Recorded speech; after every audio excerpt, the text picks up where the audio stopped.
Après 60 ans, il arrive un moment où le corps parle plus fort que nous. Un jour, on se lève et on réalise que marcher longtemps n'est plus aussi simple qu'avant. Ce n'est pas dramatique, ce n'est pas un échec, c'est la vie, le temps, l'histoire du corps qui s'inscrit dans les articulations, dans le souffle, dans les muscles.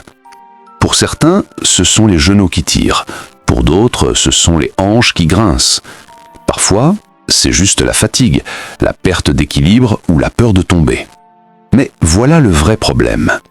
La plupart des personnes pensent que réduire la marche signifie réduire la santé.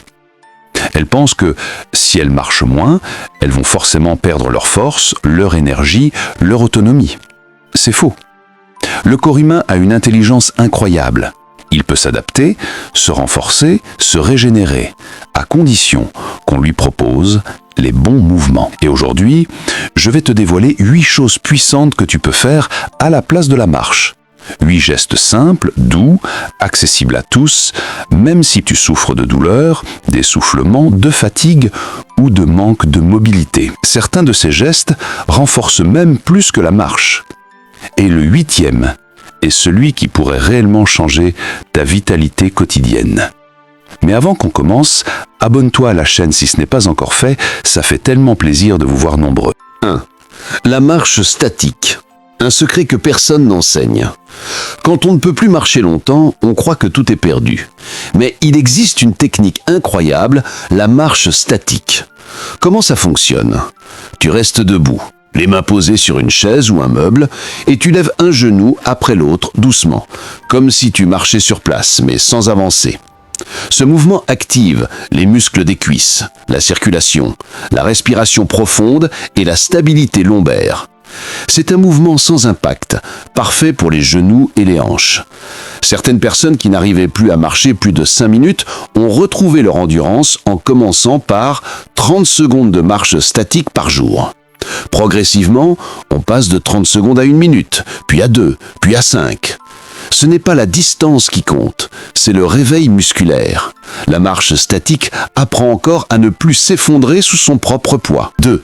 La respiration de redressement. L'art de renforcer sans bouger. C'est un exercice que presque personne ne connaît. Pourtant, il est essentiel après 60 ans. La respiration de redressement. Assieds-toi, pose les mains sur le ventre et fais 10 respirations profondes comme si tu voulais remplir tes poumons jusqu'au bas du dos. Pourquoi est-ce si important ? Parce qu'après 60 ans, le diaphragme se rigidifie, la cage thoracique perd en souplesse, le cœur travaille plus et la fatigue s'installe plus vite. La respiration profonde, 1.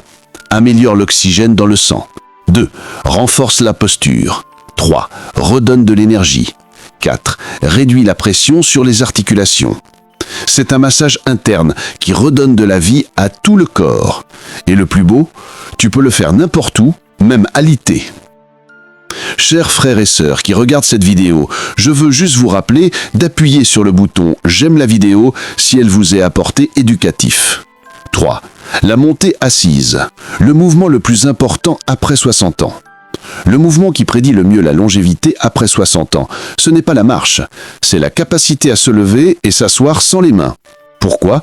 Parce que ce geste active les cuisses, les fessiers, les abdominaux, l'équilibre, le système cardiovasculaire.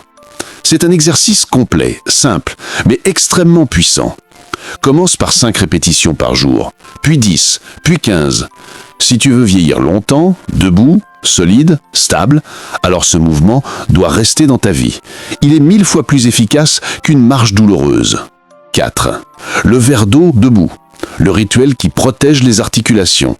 C'est l'un des secrets les plus fascinants du vieillissement.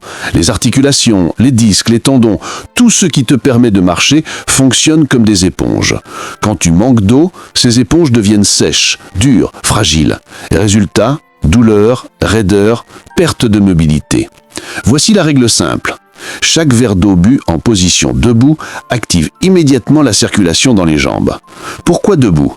Parce que le sang descend dans les muscles et l'hydratation atteint directement les tissus porteurs. Bois un verre d'eau debout, tu lubrifies tes articulations, tu réduis la douleur, tu facilites tous les mouvements du corps. Ne jamais sous-estimer l'eau, c'est la première marche invisible. 5. Les mouvements croisés. Nourrir le cerveau sans marcher. Quand marcher devient difficile, le cerveau aussi en souffre. Parce que la marche entraîne un croisement des mouvements. Bras gauche, jambe droite, bras droit, jambe gauche. Ce mouvement active la mémoire, la concentration, l'équilibre, la coordination, la prévention des chutes. Tu peux reproduire ce mécanisme assise ou debout. Touche ton genou droit avec ta main gauche, puis ton genou gauche avec ta main droite. C'est simple, doux, mais incroyablement puissant. C'est un exercice que les neurologues recommandent pour prévenir le déclin cognitif. Marcher n'est pas toujours possible, mais penser clairement doit le rester. 6. La posture de l'arbre, l'équilibre sans marcher. Un senior qui marche moins perd souvent l'équilibre. C'est normal, les muscles stabilisateurs s'endorment. La solution, la posture de l'arbre. Debout, une main sur le mur, tu lèves légèrement un pied et tu tiens la position 5 à 10 secondes. Pas plus, pas besoin. Ce mouvement renforce les chevilles, les hanches, le bas du dos, le système d'équilibre interne et même les réflexes de stabilisation. C'est un anti-chute naturel. Et une chute évitée, c'est une année de vie préservée. 7. Le réveil des pieds, le massage qui remplace 100 pas. Les pieds sont les fondations de tout le corps, mais après 60 ans, ils perdent leur mobilité, leur sensibilité, leur capacité à absorber les chocs. Le réveil des pieds consiste simplement à rouler la voûte plantaire sur une balle, étirer les orteils, masser légèrement le talon. Ce geste améliore la circulation, la marche courte, l'équilibre, la posture, la stabilité. Un bon pied égale un bon corps, et 2 minutes par jour suffisent. 8. Le mouvement le plus important, la micro-marche. Voici la révélation la plus importante. Si marcher longtemps devient difficile, tu peux remplacer la grande marche par la micro-marche. Qu'est-ce que c'est? Une marche de 20 à 40 pas, mais répétée plusieurs fois dans la journée. C'est ce que font les centenaires d'Okinawa, les habitants de Sardaigne et de nombreuses personnes âgées qui vivent longtemps. La micro-marche ne fatigue pas, ne fait pas mal, n'use pas les articulations, renforce la circulation, oxygène le cerveau et améliore l'humeur. Une grande marche égale 30 minutes. 6 micro-marches égale 6 fois 1 minute. Et le corps adore ça. La longévité se trouve dans la répétition douce, pas dans l'effort brutal. Vieillir n'est pas perdre. Vieillir, c'est s'adapter. Tu n'as pas besoin de marcher longtemps. Tu n'as pas besoin d'avoir mal pour être en forme. Tu n'as pas besoin de souffrir pour rester autonome. Le corps demande juste des gestes simples, du mouvement doux, de la régularité, de la conscience, de la respiration et un peu d'amour. Ces 8 gestes, ce ne sont pas des exercices, ce sont des clés de longévité. Tu peux les intégrer dès aujourd'hui, pas demain, pas la semaine prochaine. Pour aller encore plus loin, cliquez sur une de